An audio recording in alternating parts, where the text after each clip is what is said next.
Iran से भारत आ रहा तेल का टैंकर अचानक से चीन की तरफ मुड़ गया।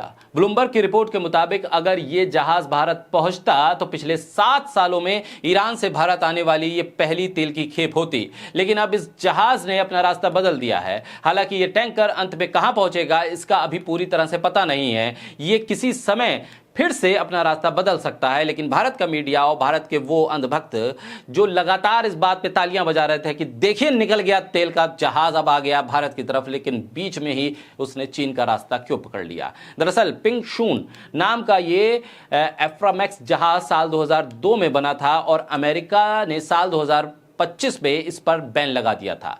शिप ट्रैकिंग फर्म केपलर के मुताबिक इस हफ्ते की शुरुआत में जहाज ने गुजरात के वाडिनार पोर्ट पहुंचने का संकेत दिया था, लेकिन अचानक इसने अपना रास्ता बदल दिया और अब ये चीन के डोंगिंग की ओर बढ़ गया है। इस टैंकर ने मार्च की शुरुआत में ईरान के खर्ग द्वीप से कच्चा तेल लोड किया था और लग रहा था कि ये तेल भारत आएगा, लेकिन इसने अब रास्ता बदल दिया है।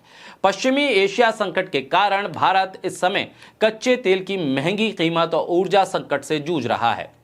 ईरान ने हमले की वजह से होर्मुज पर नाकाबंदी कर दी है और इस बीच अमेरिका ने पिछले महीने उन ईरानी तेल जहाज़ों के लिए अस्थायी छूट जारी की थी जो पहले से समुद्र में हैं, लेकिन इसके बावजूद भारतीय सरकारी कंपनियों ने इनसे दूरी बनाकर रखी। दरअसल ये सवाल खड़ा हो रहा है कि जिस तेल का इंतजार भारत कर रहा था वो तेल अब भारत क्यों नहीं आ रहा है। यानी जो जहाज भारत की तरफ चल पड़ा था वो दरअसल बीच रास्ते में अपना रास्ता क्यों बदल गया, उसने अपने रास्ते को बदलकर भारत के लिए चिंता क्यों पैदा कर दी। आखिर ये मकसद क्या हो सकता है, इसके पीछे की वजह क्या हो सकती है। हुआ क्या, अमेरिकी डॉलर में पेमेंट करने वाले मध्यस्थ बैंकों ने ईरानी संस्थाओं के साथ ट्रांजैक्शन करने से मना कर दिया। अमेरिकी बैन के कारण ईरानी जहाज़ों के लिए बीमा और शिपिंग की कागजी कार्रवाई काफ़ी जटिल हो गई है।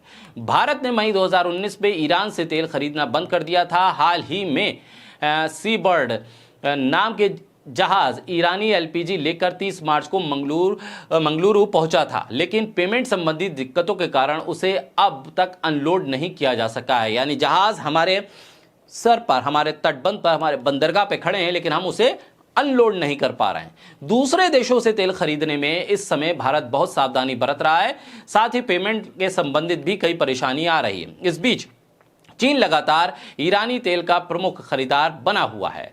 पिंगशून जैसे जहाज़ों के लिए चीन में पेमेंट और वितरण की व्यवस्था अलग है, इसलिए अब यह खेप भारत के बजाय चीन जा रही है। इस मामले को लेकर कीर्ति आजाद ने भी एक पोस्ट लिखा है। कीर्ति आजाद ने लिखा, भारत के जहाज जब पिछले महीने होर्मुज के से गुजरे तो बीजेपी ने जश्न मनाया। मोदी की साइलेंट डिप्लोमेसी, उन्होंने कहा।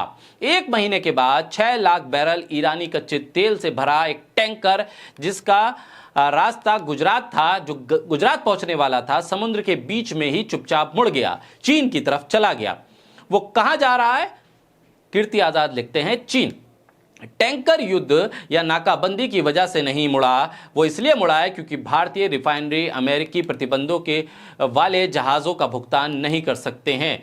इस बीच चीन को ऐसी कोई समस्या नहीं है। चीन ने ये तेल ले लिया जिसकी भारत को जरूरत थी। यही होता है जब 7 साल तक अपनी विदेश नीति वॉशिंगटन के हवाले कर दी जाए। समस्या कभी हुर्मुज नहीं था, असली समस्या मोदी के समझौते हैं।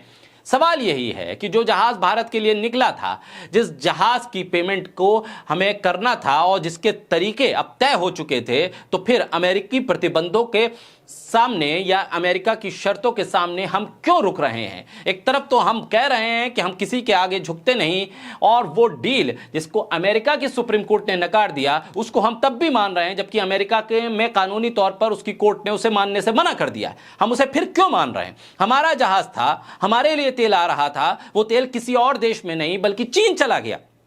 आप समझिए कि जहां भारत में महंगा तेल आ रहा है, तेल की समस्या आ रही है, ऊर्जा की समस्या आ रही है, वहां जो आने वाला तेल था वो चीन के हवाले कर दिया गया, क्योंकि चीन डर नहीं रहा, वो अमेरिका के प्रतिबंध या उसकी शर्तों के आगे झुक नहीं रहा है। वो इस तरह के जहाजों का भी पेमेंट कर रहा है जिस पर अमेरिका ने प्रतिबंध लगा दिया। यही तो दिखाना था इस मोर्चे पर। आपको दिखाना चाहिए था कि हां, आप प्रतिबंध लगाते रहिए, लेकिन ये देश हमारा है, हमारे देश में हमारे लोगों की जरूरतें हैं, उसको पूरा करने के लिए हम जैसे जैसे चाहे वैसे पेमेंट करेंगे, हमारे लोग सर्वोपरि हैं, न कि अमेरिका सर्वोपरि है।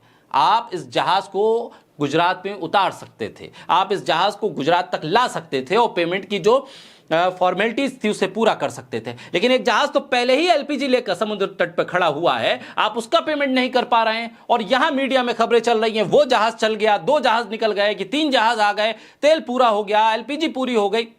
अजीब तरीके की पीआर एजेंसियां चला रखी हैं। मीडिया के नाम पर ना कोई पड़ताल है, ना कोई खबर है और ना कोई समझ है। बस आप एजेंडा चलाइए, प्रोपेगेंडा चलाइए। और ऐसे में चीन जैसे देश अपने देश में तमाम तरह की सहूलतें इकट्ठा कर रहे हैं। आने वाले वक्त में अगर ये जंग और आगे बढ़ती है तो ऐसे में ईरान से आने वाला तेल सीधे चीन जाएगा और भारत सिर्फ मुंह देखता रह जाएगा। इस पर सरकार को कोई ठोस कदम उठाने की जरूरत है।